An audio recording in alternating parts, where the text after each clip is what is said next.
की बात आएगी तो वहां आगे तलवार की तरह एक ही चीज खड़ी है, वो भारत देश का संविधान है। क्यों नहीं संविधान की पालना होती है? इस देश के अंदर जितना भी जुडिशरी के अंदर लोग बैठे हैं, चाहे वो प्रशासन के अंदर बैठे हैं, उन सब की जवाबदेही बनती है कि किसी न किसी तरीके से आप वहां जो 25 से 30 घरों को जो गलत तरीके से अघोषित करके उसको तोड़ने का जो फरमान है वो सरासर गलत है। मैं तो आप तमाम पत्रकार साथियों के माध्यम से इस देश की जनता से हाथ जोड़कर विनती कहूं कि अगर आज आप चुप रहे तो वो दिन दूर नहीं है, हर किसी का नंबर आएगा। आज उनका नंबर है, कल हमारा नंबर आएगा और परसों आपका भी आना है, क्योंकि हम लगातार से 84 के दंगों में जिस तरीके से आरएसएस बीजेपी ने जो प्रोपगंडा अपनाया था, फिर वो जाकर के मंडल और कमंडल 90 में चला गया और 90 के बाद में ये आज तक पीछे नहीं रुके हैं। इस देश की माइनॉरिटी को टारगेट बना करके उनको खत्म किया जाएगा, फिर इस देश के अंदर दलितों को खत्म किया जाएगा, फिर इस देश के अंदर जो अति पिछड़ा समाज है, जो ओबीसी समाज है, उसका भी नाश होने में कोई कमी नहीं रहेगी। साहब आप कह रहे हैं कि माइनॉरिटी को दिक्कत हो रही है, पत्थरबाजी कौन कर रहा है सर? पत्थरबाजी सुन लीजिए, आप सुनिए, पत्थरबाजी आरएसएस के लोग करते हैं। आप कहां से कंटेंट उठा करके ऐसे एडिट वीडियो करते हैं, क्या हम लोग गोबर थोड़े ही खाते हैं बीजेपी आरएसएस की तरह? अरे आप एडिट वीडियो किया हुआ नजर आता है, फोटो कहीं की उठाते हो और दिखाते हो बहराइच की। एक भी फोटो, एक भी वीडियो आप दिखाओ तो, लेकिन आपके पास सत्य कुछ नहीं है।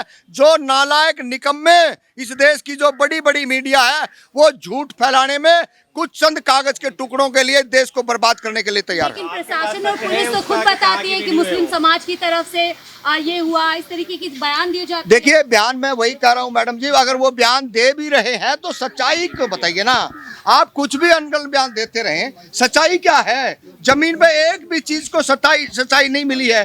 सारे का सारा पूरी दुनिया देश ने देखा है कि किसी भी धर्म के लोगों ने आज तक इस तरीके के हरकतें नहीं करी हैं। ये 4 लफंगे वहां पहुंचते हैं और जय श्री राम, जय श्री राम। अरे भाई, धर्म तो और भी है, बौद्धिस्ट है, जैन है, सिख है, मतलब फारसी है। दुनिया भर के जो लोग हैं वो अपने अपने धर्म का शांति से मार्च करते हैं, लेकिन इनकी तरह आतंकवादी गुंडों की तरह मतलब इतना बड़ा भव्य तलवारें लहराएंगे, ऐसे ऐसे गाने जो ना भड़के तो जनता भड़क जाए। उकसाया जाता है धर्म के नाम पे। बिल्कुल, धर्म के नाम पे इन्हीं के अंदर ये ऐसी चीजें हैं। बाकी हमने तो धर्म बहुत देखे हैं, कभी भी कोई उकसाने वाली बात, कोई लड़ाने वाली बात कोई नहीं है। लेकिन इनने जब से बीजेपी सत्ता में आई है, जब से बीजेपी 84 के दंगे हुए हैं, बाबरी मस्जिद जब से ये गिराई गई है, तब से लेकर आज तक हिंदू, मुस्लिम, दलित, पिछड़ा, जाति, नॉन जाति करके ये सत्ता पर काबिज रहे और लोगों को गधा बना के छोड़ दिया है। जी, बुलडोजर तो हिंदुओं के घर पे भी चल रहा है, नोटिस उनको भी आए, खाली माइनॉरिटी मुस्लिम को थोड़ी आए। देखिए, गलत अगर मैं करूंगा तो मेरे पे भी बुलडोजर चढ़ना चाहिए, और अगर आप गलत कुछ कर रहे हो तो ये आप हिंदू मुस्लिम आप नहीं करोगे। आप जब कोई और होता है तो आप यादव ढूंढते हो, अन्यथा आप कुछ भी वो करो, तो ये गलत तरीका है और ये नहीं होना चाहिए किसी भी कीमत पे। तो क्या लगता है बीजेपी में पूरी तरीके से कानून और न्यायपालिका पूरी तरीके से भाजपा सरकार ही बन चुकी है? जी, क्या कानून, क्या बिल्कुल बिल्कुल आपकी बात सत्य है। ये सारी की सारी जो चीजें हैं, ये पूरे का पूरा जो जुडिशरी सिस्टम जो है, ये कब्जा कर लिया है। जैसे जी चाहे उसकी प्रमोशन करें, जिसका जी चाहे उसकी डिमोशन करें, और इस देश के अंदर जनता को लड़ाने का आसान तरीका पा रहा है कि आप नौकरी मत दो, आप सरकारी स्कूलों को बंद कर दो, उनको मर्ज कर दो, आप कॉलेज यूनिवर्सिटियों में दलितों के, पिछड़ों के, माइनॉरिटियों के बच्चों को आप एडमिशन मत लो। हर जगह इन्होंने 10-15 सालों के अंदर अपने जो आरएसएस के जो लोग थे, हर पद के अंदर, चाहे वो आप पुलिस डिपार्टमेंट में सीनियरिटी में चले जाओ, चाहे आप कॉलेज यूनिवर्सिटियों के अंदर आप चले जाओ, चाहे आप किसी और प्रॉपर्टियों के अंदर जो डीलिंग का काम है वहां चले जाओ, इन्होंने अपने लोगों को मजबूती से लठेत और डकैत दोनों को एक जगह बैठा करके अपना काम कर रहे हैं। आप कह रहे प्रशासन काम नहीं कर रही, योगी सर ने फरमान जारी किया है कि जो इनकाउंटर भी हुआ है, कह रहे मिट्टी में मिला दिया जाएगा। तो अगर गुंडे बदमाश को मारा जा रहा है, फिर आप लोग क्या छाती पीट रहे इतना? नहीं, गुंडे बदमाश को मारने पे हमारे को कोई आपत्ति नहीं। आप झूठा आरोप लगा करके, आप उकसा करके आप ऐसे काम ना कराएं। देर है अंधेर नहीं, देश के अंदर सत्ता आएगी जाएगी। कांग्रेस ने जो 84 में जो हुआ था इंदिरा गांधी के साथ में, फिर राजीव गांधी के साथ हुआ, ये ऐसे ऐसे इन्होंने जो गलतियां कर उसकी सजा भुगती है। यही ऐसा नहीं है कि परमानेंट है, ये परमानेंट इस सत्ता को अपनी पापोती ना समझे। और आपको जनता इसलिए वोट देती है ताकि आप सामाजिक न्याय कर सको, लेकिन आप सामाजिक न्याय कर ही नहीं रहे हैं। आपको तो हिंदू मुस्लिम करके देश को बांटने में काम आता है और इस देश के अंदर कुछ नहीं है। तो आपको क्या लगता है बुलडोजर एक्शन से भारतीय जनता पार्टी की सरकारें अपनी विफलता छुपाती है, जो लॉ एंड ऑर्डर वो मेंटेन नहीं कर पाती? देखिए, लॉ एंड ऑर्डर तो मेंटेन होता नहीं। अगर वो मेंटेन होता तो आज देश में ये हालात नहीं होती। जब सरकार आई थी सत्ता में, आप पेट्रोल, डीजल, अनाज और इस देश में शिक्षा का कितना बच्चों का एडमिशन फीस लगा करती। आज उसी बच्चे ने पीएचडी करनी हो तो मैं कहूँ 4 से 10 गुना बढ़ा दी गई है। अरे मेन मुद्दे से ध्यान भटकाने के लिए लोगों को एकत्रित किया जाता है। आपने देखा नहीं क्या? आप तो सारे देश इसी दिल्ली के हैं। ये दिल्ली में क्या हुआ था, इतना भयानक है, ये 2 साल नहीं होने देते हैं।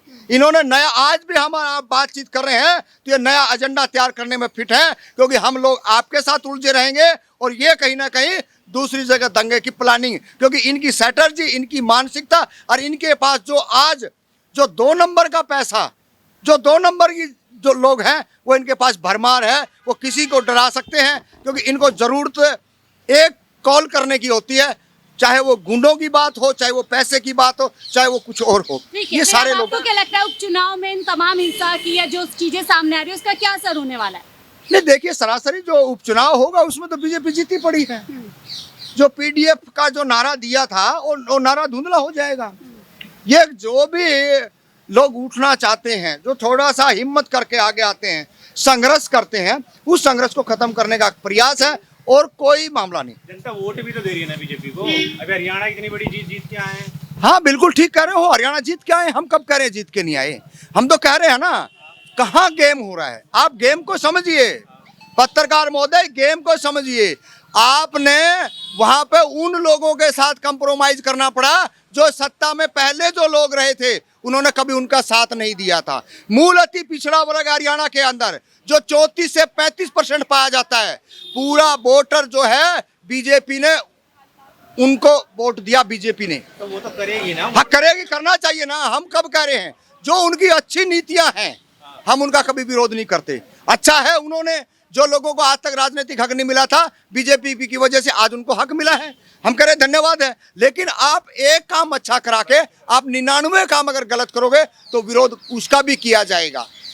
ये बात फैक्ट है। हाँ, ठीक है, कहीं ना कहीं इन्होंने जब 2500, 3000, 2000 वोटों की जो हेरा फेरी करनी थी उसमें भी इन्होंने गुरेज नहीं किया है और इसीलिए सत्ता में ये आए हैं। कांग्रेस की नाकामी थी कि कांग्रेस से चाह रही थी कि दलितों की कमाई खाएं, माइनॉरिटी की कमाई खाएं, हम जो है किसानों की कमाई खाएं, वो उसमें पास नहीं हो पाए और ये अच्छी बात है। लेकिन जिस तरह से शोभा यात्रा में तलवार और बंदूकें लहराई जा रही थी, ये सब सप्लाई कौन कर रहा है इन लड़कों को? देखिए, ये जो इनके दल हैं, जो इनकी बड़ी बड़ी सेनाएं हैं, ये कोई किंतु परंतु की बात नहीं है। सारे का सारा हंसला बारूद कहाँ से कितना आता है। पलूमा हमला तो आज भी हम लोग नहीं बोले यहाँ, और मैं तो जंतर मंतर पर उस दिन भी उधर हमला होता है और यहाँ 50 पत्रकार आते हैं बड़ी बड़ी मीडिया से, और सामने जो वाइट देने वाले होते हैं वो 7 से 8 लोग होते हैं। वो 8 लोग और 50 पत्रकारों ने देश के अंदर हंगामा मचा दिया और आज तक नहीं पता चला कि वो बारूद कहाँ से आया था।